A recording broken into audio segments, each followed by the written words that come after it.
আমি জিজ্ঞেস করছিলাম যে তুমি ছেলে না মেয়ে।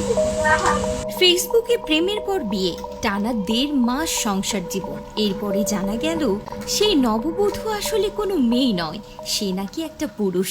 কণ্ঠশোনা টের পাইছিলাম, তারপরও ভাবতে পারছেন, ঘটনাটি ঘটেছে রাজবাড়ির গোয়ালন্দে। ১.৫ মাস সংসার করার পর জানা গেছে মাহমুদুল হাসান শান্ত যাকে বিয়ে করেছিলেন সেই নববধূ সামিয়া আসলে একজন পুরুষ। শুক্রবার সন্ধ্যায় এই তথ্য প্রকাশ্যে আসতেই এলাকায় ব্যাপক চাঞ্চল্যের সৃষ্টি হয়। স্থানীয় সূত্রে জানা যায়, কথিত সামিয়ার প্রকৃত নাম মোহাম্মদ শাহিনুর রহমান। তিনি চট্টগ্রামে আমতলা ঈদগাহ বউবাজার এলাকার আবুল কাসুমের ছেলে। দীর্ঘদিন ফেসবুকে সামিয়া নামে একটি নারীর ছদ্মবেশে পরিচিতি গড়ে তোলেন শাহিনুর। পরবর্তীতে গত ৭ই জুন তিনি শান্তর বাড়িতে চলে আসেন। পরিবারের সম্মতিতে, স্থানীয়দের উপস্থিতিতে এবং মৌলবি ডেকে শান্ত ও সামিয়ার বিয়ে সম্পন্ন হয়। এরপর থেকে নববধূ হিসেবে শান্তর পরিবারের সঙ্গে ছিলেন সামিয়া।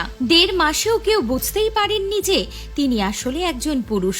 তবে সম্প্রতি তার কিছু আচরণ দেখে পরিবার ও শান্তর মনে সন্দেহ তৈরি হয়। শুক্রবার বিকেলে নিশ্চিত হওয়া যায় যে সামিয়া প্রকৃতপক্ষে একজন পুরুষ, কোনো মেয়ে নন। খবর ছড়িয়ে পড়তে এলাকায় হইচই শুরু হয় এবং ঘটনাটি দ্রুত সামাজিক যোগাযোগ মাধ্যমে ভাইরাল হয়ে যায়। শান্ত গণমাধ্যমকে জানান, ফেসবুকের মাধ্যমেই সামিয়ার সঙ্গে আমার পরিচয় হয় এবং প্রেমের সম্পর্ক গড়ে ওঠে। পরে সে হঠাৎ আমাদের বাড়িতে চলে আসে।